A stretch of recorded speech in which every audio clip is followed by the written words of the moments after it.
All right. All right. All right. All right. All right. All right. All right. All right. Hold on. Now hear me yet, cause they gotta connect my AirPods. Hold on. Oh, they didn't hear me yet. Yeah, connect the pods. All right. Connect the pods.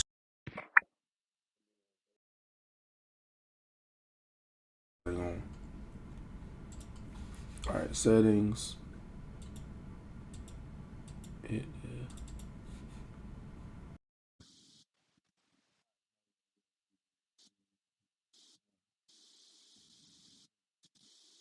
so out. No.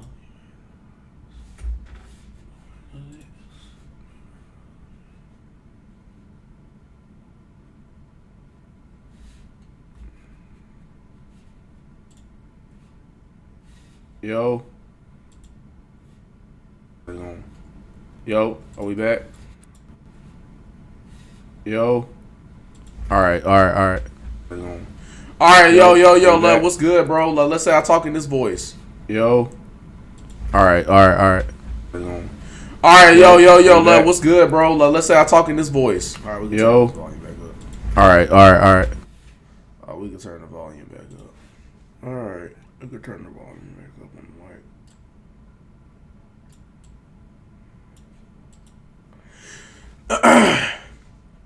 3, 2, well.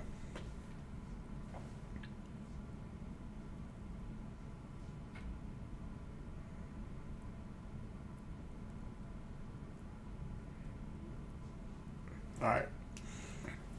10, 9, 10, 9, 8, 7, 6, 5, 4, 3, 2, 1. Yo!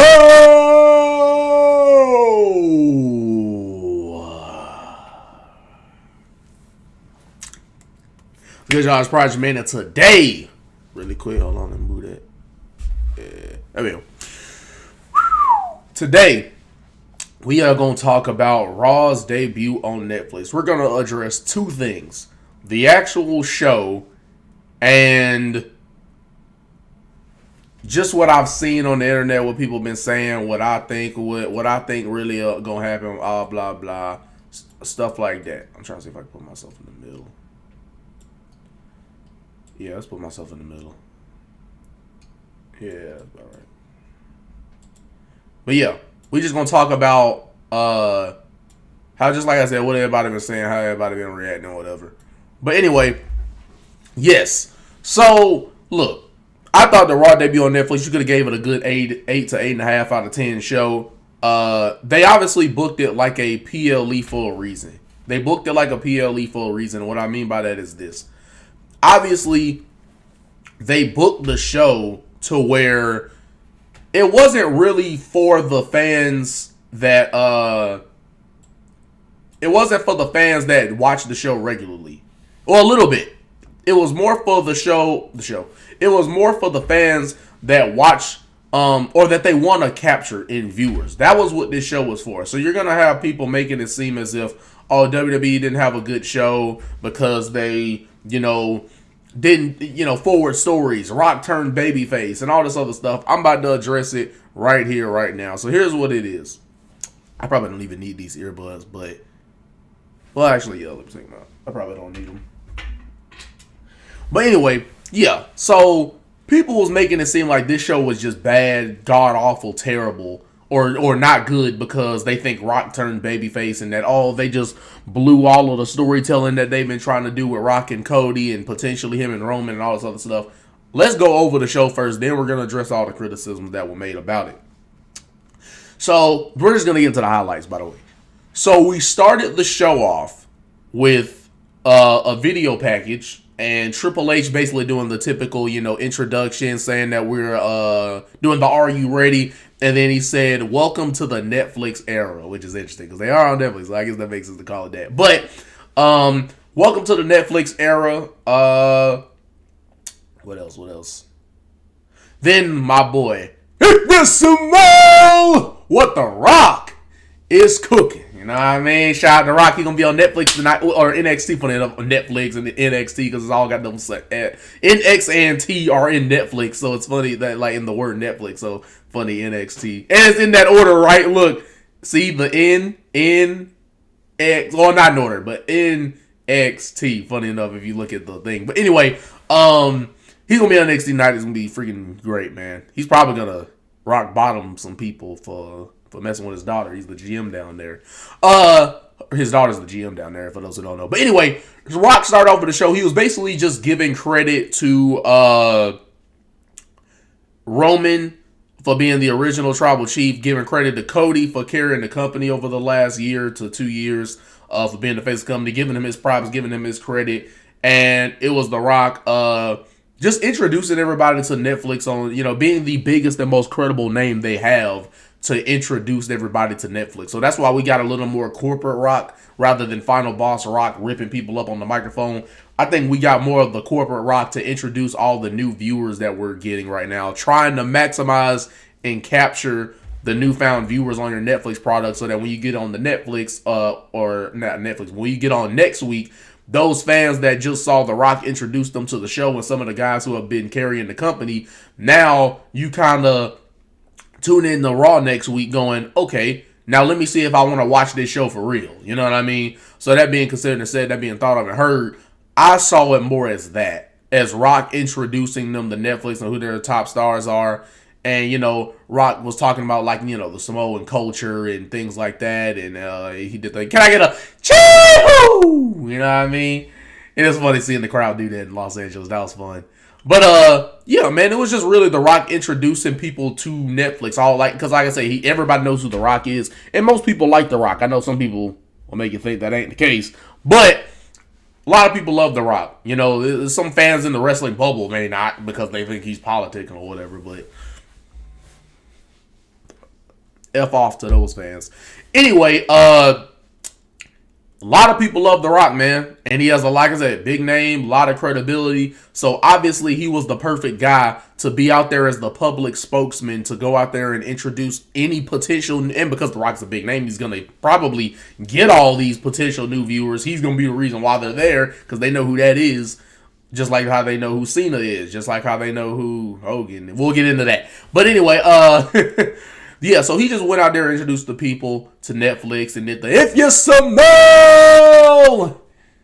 And he didn't even say what The Rock is cooking. He just went, if you smell is cooking. It's funny because I don't know if he purposely did that or if he actually didn't know, I forgot to say what The Rock, because I know is cooking is always the part he milks. But I don't know if he forgot to say what The Rock or was that intentional. Either way, that's my GOAT, you know what I mean? My greatest of all time, GOAT, favorite wrestler of all time, GOAT. Going out there doing GOAT-like things. Yeah, so he went out there and just introduced people to Netflix. And then we got into our first match, as Rock said he'd be watching closely. Roman Reigns versus Solo Sikoa. Shout out to Roman wearing the Kobe's. They were in LA, so it was cool with the custom designed Kobe's with the red. And I think he had the red and white on his feet. So, you know what I mean? It was dope seeing the shoes. You know what I mean? But rest in peace, Kobe. Roman versus Solo for who's the real tribal chief. So what we got was a tribal combat match where obviously there was no DQ, so they had some chairs in there. Solo got put through a table. Roman Reigns went for a spear and got caught with a stunner by Kevin Owens, which was after Jacob Fatu and Tama Tonga came to the ring and got taken out by Sammy and Jimmy Uso. Then the match ended with Roman hitting a spear on Solo after Kevin Owens got eliminated by Cody, because, their issue. So there was that. Then, yeah, we got the Roman speared Solo after, I think this was the third spear he hit on him. And 1, 2, 3, Roman's the undisputed tribal chief. And Rock slowly walks out there from the ramp to the ring to, no music or anything. He just walked from the ramp into the ring to put the Ulafala, the tribal necklace, onto Roman Reigns rather than Paul Heyman doing it. Paul Heyman was there and all that. And Paul Heyman did do the introduction for Roman, just in case of those who didn't know. He did the, ladies and gentlemen, my name is Paul Heyman. And he introduced Roman Reigns as the future or soon to be undisputed, reigning, defending, undisputed tribal chief. But anyway, yeah, so Rock put it around his neck and they had a little face off, and that's how we went off. So, again, this is the point where people were like, oh, well, Rock should have turned on him, or maybe Heyman or somebody should have turned on Roman to forward the story. But, like I said, I feel like people either don't understand that the mission of this show was more to introduce new viewers rather than to do a bunch of your usual storylines that we would expect to see. I think it was more about getting the maximizing the amount of viewers we can potentially get on this show, and then hopefully carry on to next week when we do our regular scheduled program and usual storylines and telling us what we can potentially get into at WrestleMania and all that type of stuff. But anyway, next part of the show that we saw, I think, was as far as like notable things. I think then it was the women's match, Rhea Ripley and Liv Morgan having their match. I think. Or was that it? Or was it I think the whole start of the show was pretty much all Bloodline. Like, well, Triple H, Roman Reigns, then the Bloodline had their match. Then I think it was Cena. Because I know he started the second hour, correct? So, yeah, Cena started the second hour, but I'm trying to think. Yeah, I think it was Cena started the second hour, correct? Hold on, let me see. It's crazy. I can go back on Netflix and see. Because I'm about to make sure I'm going in the right order when I say this stuff. So let me actually play it back on Netflix. You see, what I'm saying? I'm actually play it back on Netflix to make sure that I'm right about that. That was what was next. All right, hold on. Let me see if that's what was on next. All right, hold on. I'm just making sure that is what came up next when we got into the second hour. Yes, I was correct. Okay, I was correct. Cena then started the second hour of the show. And so, yeah, basically the Tribal Combat match, Triple H introducing Raw to Netflix, Rock doing his promo, all of that was the first hour. So then, the second hour, I'm gonna do tap in me. You can't see me. That was what was next. John Cena come down to the ring, man. For those who don't know, my childhood GOAT, man. I was a number one hardcore Cena fan when I was a kid. In the 2011, 2012, number one Cena fan. That's when I started watching wrestling too. So like, what I mean? Hit the heart, man. Seeing that boy come out there, I can't get mad at the John Cena promo. You know what I mean? Always there for that. Can it get redundant with some of the, him saying it's all about the people, blah, blah, blah. But I mean, he's a babyface. He has to do that. But yeah, you can say that. But look, it's childhood GOAT. I was a number one Cena fan. I always said, like, when I was a kid, like, I was such a big Cena fan to the point where every time I try to cheer for somebody else against Cena, it wouldn't feel right. I'm like, nah, man, I want Cena to win. I'd be lying to myself if I say I didn't want Cena to win. You know what I mean? Like that. So yeah, he was my first. I would say he was my first favorite wrestler. I was team Let's Go Cena even when they were saying Cena sucks. I was on team Let's Go Cena, man. I was one of the kids. Come on, man. You know what I mean? But yeah, my number 3 GOAT of all time, for those who saw the top 20 list that I made a while back, I had him in number 4, but I put him in number 3 now because I'm like, you know what? He holds a little more significance to me in my personal heart than Undertaker, who I initially had at number 3. I put him at number 4. And Cena's now at number 3 of my all-time, who I think is the greatest of all time, and my personal all-time favorite GOATs. But anyway, comes down to the ring, and basically he does the promo we would think, right? He's saying, or he said, I couldn't think of a better place to do it than Los Angeles, you know what I mean? Is where I won my first WWE championship and stuff like that. And basically he was doing the typical teasing that, telling the people, maybe I'm not good enough. Maybe there isn't a number 17 championship in my way, or it's got to be a long shot to get there, or it's going to take a miracle. So he basically is the first person to announce he is officially going to be in the Royal Rumble, and that, this is his 2025 Fatal Royal Tour, so it's going to be his last Royal Rumble, his last Elimination Chamber if he goes there, his last WrestleMania. So just hyping up the fact that obviously it's his last promo, and the crowd definitely gave Cena his respect. Those little fickle freaks, right? Booed my GOAT, and then anyway, they chanted "Let's go," or not "Let's go Cena," but they chanted "Thank you Cena," because obviously they know it's his farewell tour and stuff like that. And yeah, he was like, was doubting himself, getting the fans behind him, saying that this is his last chance to, win a Royal Rumble or another Royal Rumble and all this type of stuff. So hyping up that it being his last, planting that doubt in his mind so that, it kind of gets the people to rally behind him a little more. And yeah, that's basically how it ended. As far as anything notable, it was just him really talking about that. So fine segment there. Obviously, they let Cena go a while because he's the last mainstream name to come from to be made in the WWE. Like last mainstream, not the other names now aren't big, but the last one that was like mainstream. Like you only got no wrestling to know this guy or watch wrestling to know this guy. Like the last person to do that was John Cena to that like global level, I guess you could say. Anyway, that's how that ended. And so, yeah, man, that was a good piece of business there. Now, let me scroll through Netflix again to see what was next, just so that I'm not getting out of order. Then, it's funny, I went right to what was next, funny enough. Then we got to Logan Paul, not live in the ring, but we got to Logan Paul it was a pre-tape promo package, and he was there on Netflix. He was out there in the crowd. They showed him with the camera out there in the crowd. After this promo package of him basically saying that ain't nobody gonna be able to stop him from getting to the top, and that he is 100% a raw WWE superstar.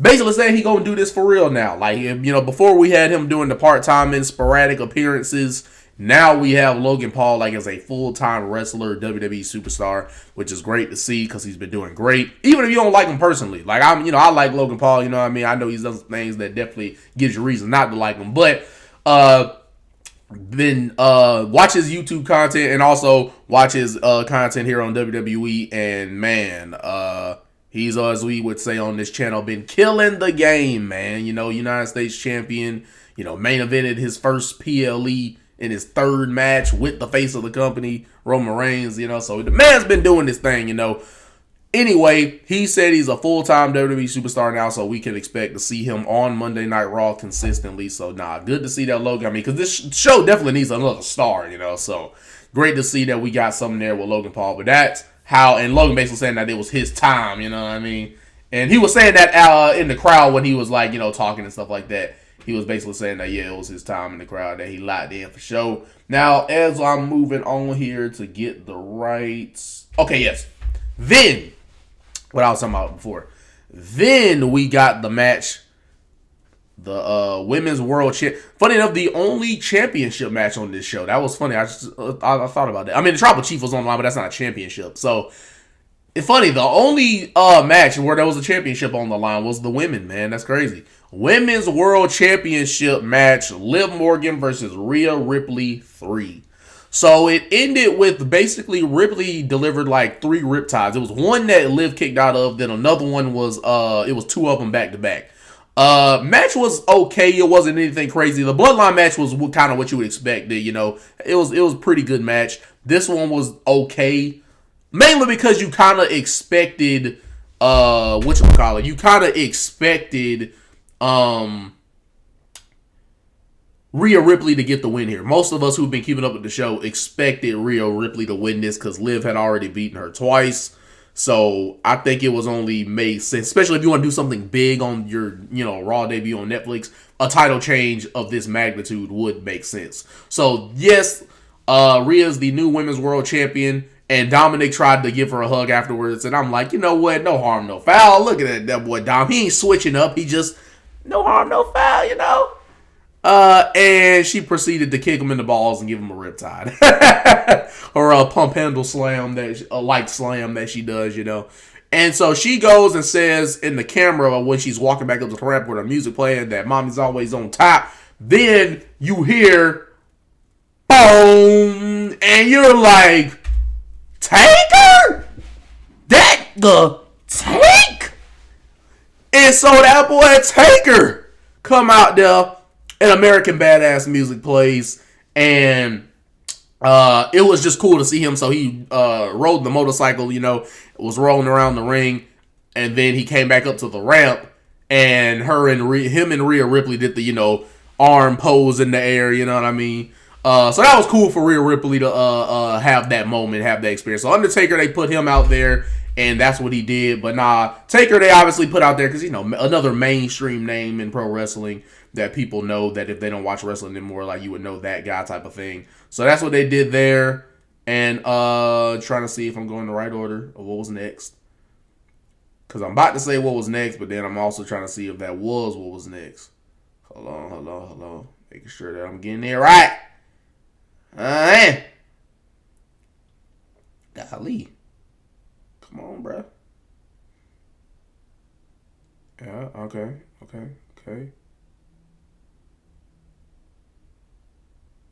Alright, hold on. I'm making sure I'm getting this right of what was next so that I ain't going too out of order. So then, let me see if I'm just making sure I'm getting it right, Chad. That's why it's taking a minute. Making sure I'm getting what was right in the right order. So then what was next was well, no. Then what was next was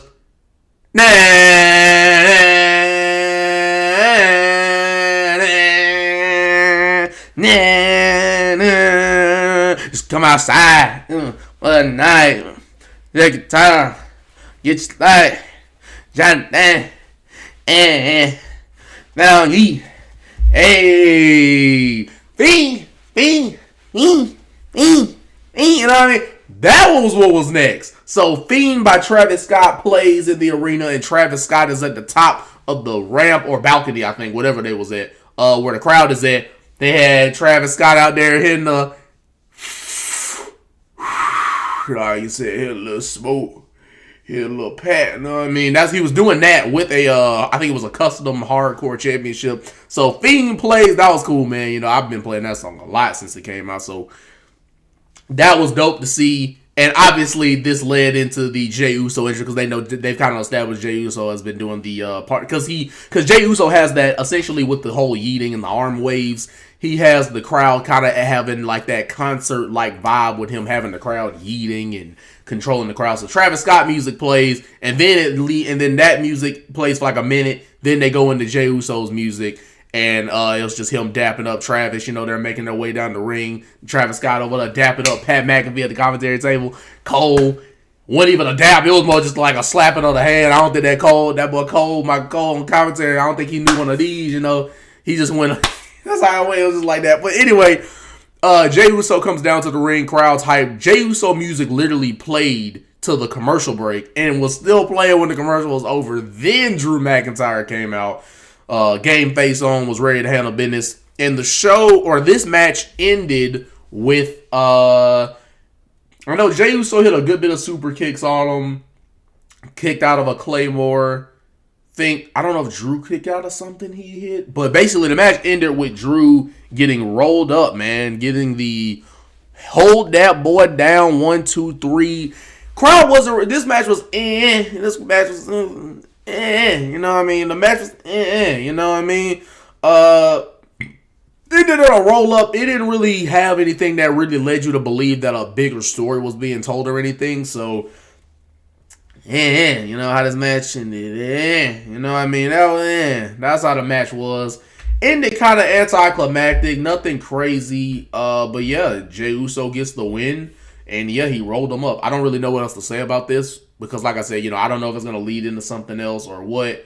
But that's what ended up coming of that match there. So I don't know if it's going to lead to anything. Hold on, I'm going to call you after I finish recording this real quick. All right. Had to let him, you know what I mean? Shout out moms. Just letting them know I will call her right after this. But anyway, yeah, so Jey Uso roll up. Like I said, I don't know if it's going to lead to anything else. I know they're kind of telling the story of Drew McIntyre as the bloodline hunter. You know what I mean? With him taking out Jay and taking out Jimmy, taking out Sammy, you know. So I don't know how they're going to follow up on this. I will say that was probably, other than what's coming up next, that was probably the lower moment of the whole show. In the match, and the crowd didn't really get too much. I mean, they went into the yeeting when Jay threw punches, but past that, they weren't really crazy into this one. Was LA. And LA Knight, yeah, I was in the crowd. It's crazy that he didn't. I would have rather LA cut a promo than what we ended up seeing, who we ended up seeing cut a promo, which leads us right into what came next.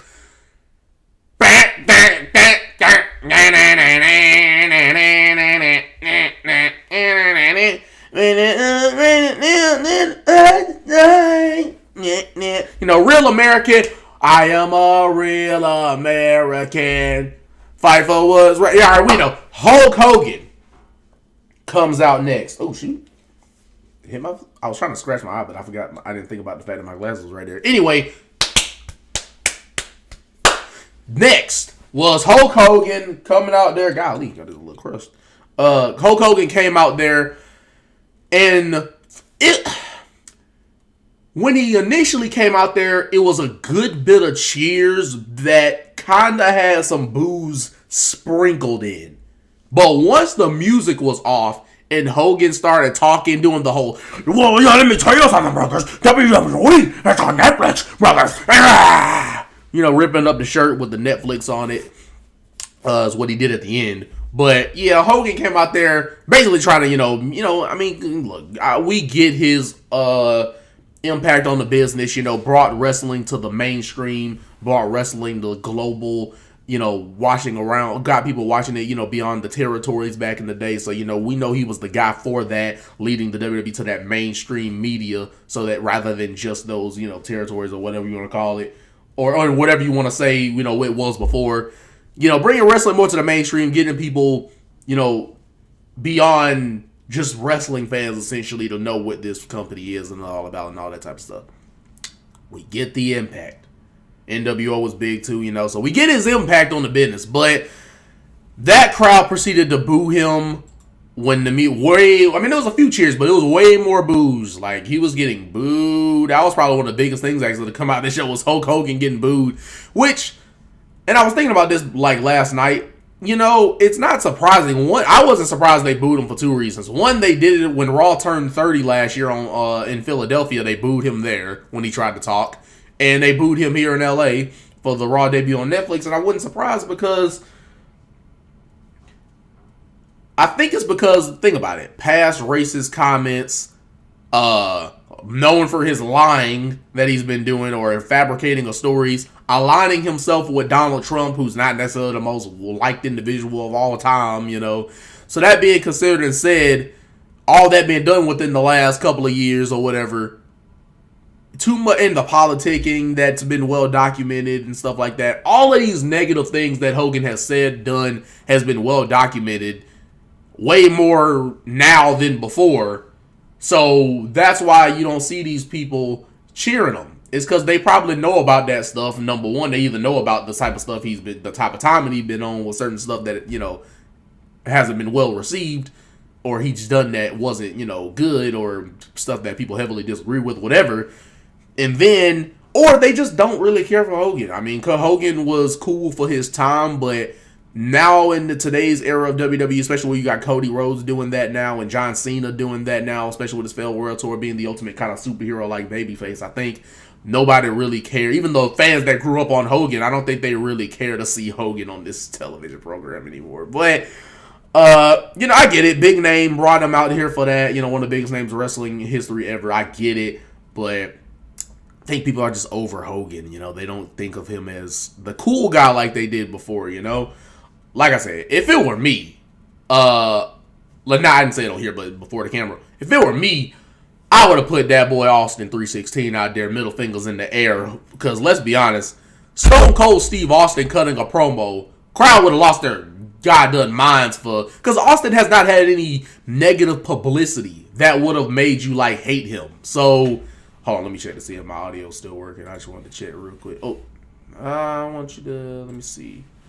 I just want to check see my audio is working. Real quick. Oh, I want you to, let me see. All right. I just want to check that. I was just making sure my audio is working, chat. Anyway, get back to, hold on, get back. All right, my bad. Try to see if my audio is working, because if I was not being heard this whole time, that would have been crazy. Anyway, yeah, so Austin does not have any really bad will or bad things that would make people boo him. And he's one of the coolest wrestlers of all time, biggest money drawing wrestler of all time. So I would have put Stone Cold Steve Austin out there, but I know Stone Cold sometimes be like, I'm going to let the new generation breathe. That's why we don't really see him come out as much. But over the years, even if it's just a, the sporadic appearance. Anyway, would have had Austin come out there and say a little something. But they went with Hogan, whatever. Anyway, then they had something backstage that was worth noting. Chad Gable was basically saying, I want to prove to the world that I'm, the best and I want to win a singles championship this year. He's telling us that Adam Pearce backstage and that he's done, bring him the best. I don't have a problem with luchadors in a sense of like, beating them. I don't have a problem with beating luchadors. Like, I don't struggle against luchadors, so give me your best one that you got. And Adam Pearce said he's going to make a phone call. So for those who don't know, the past couple of weeks, been some vignettes of a luchador essentially coming down to WWE. For those who don't know, it is Penta that is going to face Chad Gable. For those who don't know, Penta is a luchador from the WWE's essentially competition, AEW, and he was one of their luchadors over there. And, he was, notable and popular amongst the fans there as a tag team with his bro. And now he's coming over to WWE. So I think that is going to be Chad Gable's match for next week against that luchador at Penta. You know what I mean? So that should be a great match. If you hadn't seen Penta before, you're going to be in for something. I'll just say that. But anyway, then our main event of the evening, if you know Bruce Buffer, was tonight, and right now as we speak, that was what was next. Not tonight, but that night was tonight. Anyway, main event was whoa and banana, look in my eyes, what do you see? Like Mussolini, all of that. CM Punk versus Seth Rollins for the undisputed best in the world championship. No, I'm kidding. Best in the world CM Punk, visionary Seth Rollins in the main event tonight. This was easily the most anticipated and best match of the night. I gave this match about a 8.5. No cap, 8.5. I wouldn't mind if you said 9. 8.5 match right here, bro. They went after it, man. As far as notable things, CM Punk got hit with his own move, a GTS, by Seth Rollins, but fell out of the ring. Then I think eventually Seth delivered another one, and it got a 2 count. And then he delivered a buckle bomb and a stomp to CM Punk, and Punk got his foot on the rope. But there was also a near fall where he got a pedigree on the announce table, then a pedigree in the ring. That got a 2 count. I was surprised at that one. Because dang, like Triple H's finish, the boss's finish, the current boss right now in WWE, on his finish on the table and in the ring, crazy, and that didn't get it done. But anyway, Punk I think hit a stomp and it got a 2 count. Just trying to think of notable moves they did to each other. Think he might have got a 2 count on a GTS that he hit on Seth. But anyway, may have. I'm not completely sure. But how the match ended was Punk, because I know Rollins did the little superplex, then going into the Falcon Arrow, but the Falcon Arrow got countered by something. I forgot what it was that countered the Falcon Arrow portion of that combo that he does. Forgot it got countered maybe into a head kick or something. But anyway, the match ended with CM Punk hitting a go to sleep on Seth Rollins, the fireman's carry on the shoulders, pushing him off and hitting the knee in the face.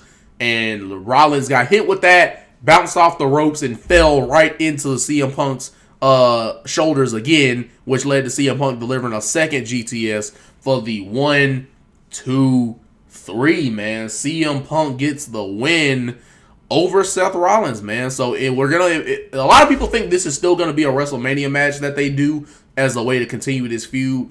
We'll see what happens. They'll probably, again, tell more of the story because we're back to our regular scheduled program next week. Rather than trying to capture all the viewers, we're trying to now follow up on the viewers we've captured by telling our stories and getting our stars over to the, general public or the people that's going to be watching the show next week. Anyway, Punk won. Then the show ended after like 4 minutes after 10. So, with them being on Netflix now, they're not on a network or a specific channel, so they don't have to worry about getting cut off by another show and having to cut their show off at 10 o'clock directly. So this show can range anywhere between 3 hours, 4 hours. Not that they will go 4 hours, but it can go over 3 hours. It can go under 3 hours because, again, on Netflix, with it being a live show, it's like with any show except it's live. It's like with any show you see on Netflix. Sometimes it's 40 minutes, sometimes it's 50 minutes, but you're not having to get your show cut off by another network to come right after it when you're on Netflix specifically. So with WWE being on Netflix, this show could be anything. It could be an hour, it could be 2 hours, it could be 2.5 hours. Because on Netflix, you're not being.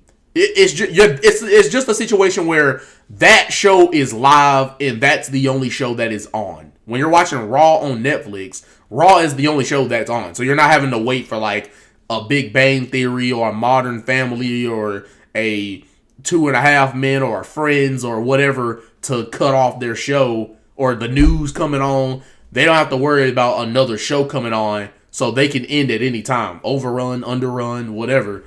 They can go at whatever time because guess what? They're on Netflix. So their show is the only thing that's on when you're on their show.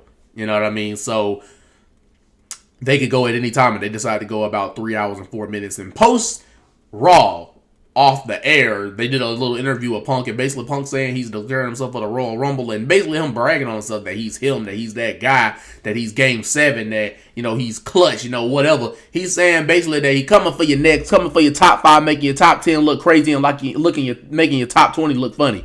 Anyway, basically saying he coming for that top spot. He coming for his original mission that he had last year, but, you know, got stopped by the tricep injury, and that's the main event WrestleMania.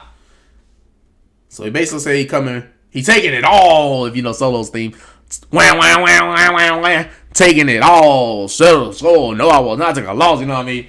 Anyway, yes. So now the last bit of this review is going to be me just this is the last thing, I promise.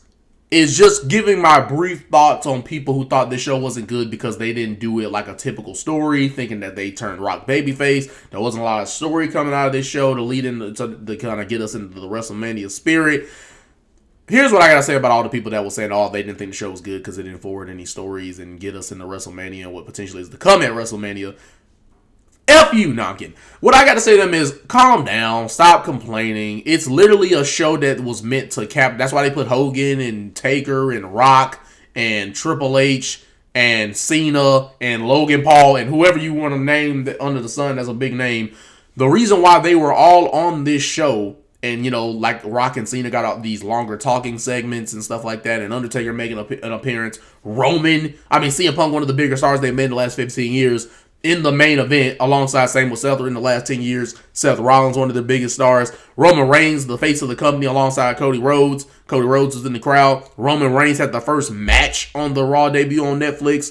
Like, all these big names having matches and or promos were put out there to capture as many viewers as possible. The show was not meant to be a typical forwarding the storyline, getting us into the WrestleMania, boom, boom, boom. This was not what that show's mission. You may not like the mission, but the fact of the matter is the show's mission was not to accomplish, you know, typical storylines play out that we would see on a regular basis. Because this is their first show on Netflix, they were just trying to capture as many viewers as possible, which is why you see PLE-like matches. I mean, CM Punk and Seth, Roman versus Solo, the third match between Rhea and Liv. Jay versus Drew is not really a PLE match, but you know, this is one of the most popular heels and one of their most popular baby faces going against each other. But, you know, anyway, you wouldn't have saw that on a regular Monday Night Raw, which is why they put it on the debut for Netflix. So again, that they can capture as many attention, as many viewers that are potentially new and coming in to watch this show. That's why they did the show the way they did it. That's why they formatted the show the way they did it. And even if you didn't, you can not like it, but you got to understand that was their mission. So they're going to get back to a regular scheduled program, and these same people complaining about Raw debut on Netflix are the same people who are probably going to enjoy the shows coming up to WrestleMania. So it's just weird to me to complain about something that you're not even going to think about within the next week. It's different if it's something that lingers on, but unless this lingered on for a couple of months or weeks or whatever, what's the point of complaining about all of this for one show that you knew or should have known? If you're a true wrestling fan who thinks you know what you're talking about, you should have known by now that this show was more done to capture as many viewers, not to us fans who've been watching every week. This was more to get new viewers and get them to watch the shows that us wrestling fans know to expect as our regular scheduled program. This was to get those new fans into next week, which will be, as Triple H said at the press conference, going back to their regular scheduled program of forwarding stories and all that type of stuff. Anyway, and then the last thing is people saying The Rock turned face. I'm still skeptical on it. I don't think he turned face. I think this was just Rock being The Rock in a sense of him being the big name that everybody knows, Dwayne Johnson, big time Hollywood movie star, promoting Netflix and some of the people that have been on Raw over the top guys, Cody and Roman, putting those guys over verbally and being the biggest and most credible name they have to go out there and get new viewers into the show. You know what I mean? So he played the role of Dwayne Johnson, the corporate guy, getting more viewers to watch Netflix using his name and credibility to do so and putting over the guys that have been carrying the company, rather than Final Boss Rock forwarding a story with either Roman or Cody, which I think we're going to see in the lead up to WrestleMania. And Rock is a genius. Rock is not going to tease the right. Remember the WrestleMania, Raw after WrestleMania, where he said that he was coming after Cody and his title, whether he had the title or not, that our story's just begun. And, you know, they were talking about Rock hugging Cody on an Instagram Live or something like that and giving toast to Terramana and all that. But I think it's a ruse. I think this is Rock playing the role of nice guy because it was the first Raw on Netflix and he needed to do the promotional work to get the show over and the people that's been on the WWE over so that you can get as many people to watch this show as possible going forward. I think he was playing more role of corporate nice guy, but now that the Netflix debut over with, I think we're going to get Final Boss Rock coming back because the Final Boss, whether he returned to Bad Blood doing the 1, 2, 3, whether he was, Raw after WrestleMania where he said that him and Cody's story has just begun, I don't think he plants all those seeds and has the little stare off with Roman Reigns in the middle of the ring last night. I don't think he has all of that to be a babyface again. I think Rock doesn't set all of that stuff up as the final boss to not be the final boss. That doesn't make any sense. So, also, he didn't change his music. His music is still the final boss music. I think if The Rock was turning back babyface, he would have made the first statement by having his regular electrifying music back. But he still got the final boss theme. So, that being considered and said, that being thought of and heard, I don't think Rock plants all these seeds as the final boss to revert back to being a face. I think he's doing the ruse where, like, you play nice guy because it's, I had to be corporate. I had to have my, corporate suit and tie, even though he didn't have a suit and tie. Had to play the corporate Rock to get our new casual viewers into the show so that when we have officially introduced our new viewers to the show, now we back to regular timing. I could see that being something The Rock does. Like, The Rock could be like, you know what? It's still F Mama Rose. It's still F your story, Cody Rhodes. The final boss just did some things for Netflix. The final boss was the guy they counted on to get the show over, and that is what The Rock did. The Rock put your little needle dick ass over, and he got Roman Reigns over as his cousin. But The Rock says, the final boss says, it's not over. Cody, F your story. Roman, F you for teaming up with the man we've been trying to take down and the man you failed to take your championship and retain it at WrestleMania 40. So the final boss is coming after both of your candy asses and laying at the smack of down. So I could easily see Rock coming back on that timing as soon as next week or even today when he's going to be on NXT. You never know. But, hey, man, I enjoyed the show. Gave it about an 8.5 out of 10. For Raw's debut on Netflix, I felt it was successful. I felt they more did the show to attract the casual viewers. And because they're putting all these big names out, exception of Hogan, because they put these big names out there for the nostalgia and like I said, to capture the new viewers with a Rock promo and a Cena promo, all these guys that most people would know, they more did this show to capture all the viewers. So they're going to be back to regular scheduled programming. That's why I'm not really too on... and it gave us a show that we're like, again, we got big names. I mean, this is not a show we would typically see. We're not going to see Undertaker every week. He's not in, he's retired now. We're not going to see him every week.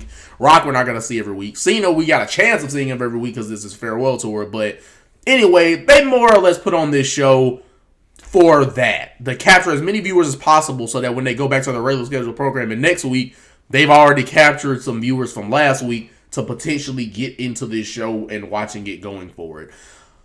Anyway, y'all let me know what y'all thought of Raw debut on Netflix. Give me your thoughts. Let's have a conversation. Let's talk it out. But at the end of the day, what can I say? It is what it is. When it's going to be, surprise you. Oh, my God. Let me restart. At the end of the day, what can I say? It is what it is. And what it's going to be is this prodigy coming out with the content of videos, the bangers over and over again for you guys over on this channel. We rocking it out loud. We keeping the grind going in 2024. So that being considered and said, that being thought of and heard, they know the vibe that DJ is on, and we on good vibes only, man. Even when it's a bad day, we always try to find the good in everything and try to make it better, try to make it more fun, more energetic, more electrifying, whatever words you want to use. Bring everything back up in a world that puts every mood and emotion and feeling down. But love you guys. Shall see y'all in the next one. Like, comment, subscribe before you leave.